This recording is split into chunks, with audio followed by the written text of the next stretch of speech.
Isabelle, on a souvent la question, lorsqu'on prépare un compromis de vente, c'est quoi exactement le séquestre chez le notaire? Si on en parlait pour clarifier. Oui, évidemment, c'est une notion essentielle. Le séquestre, c'est une somme d'argent que l'acheteur verse au moment de signer le compromis ou la promesse de vente. On l'appelle aussi dépôt de garantie. Et ce montant est conservé par le notaire. Donc en gros, c'est comme un premier pas de l'acheteur pour dire « je suis sérieux, je suis prêt à m'engager ». Et de plus, ce montant est déduit du prix de la vente lors de la signature définitive. Exactement.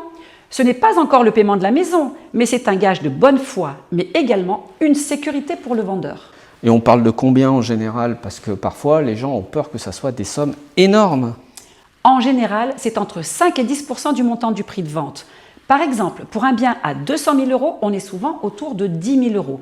Mais ce montant peut être négocié, ce n'est pas une obligation légale, même si c'est fortement recommandé. Et oui, il m'est arrivé de signer des ventes avec 1 000 € après négociation, notamment pour des acquéreurs avec peu d'apport.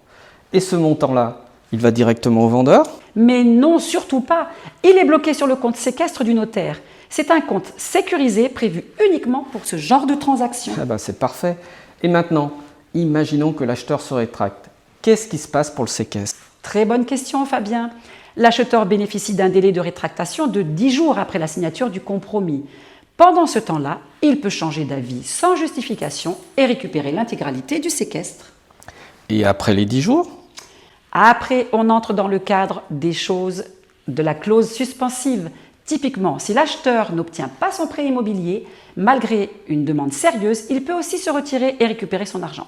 Oui, le notaire a 21 jours maximum pour reverser cette somme aux acquéreurs. Mais si ceux-ci décident d'abandonner sans raison valable, là, c'est totalement différent. Et oui, là c'est important. Si l'acheteur se désiste sans motif prévu dans le compromis, le notaire conservera le séquestre et on entrera dans une phase juridique de dédommagement puisque pendant ce temps, le bien a été retiré du marché. Et donc ça protège les deux.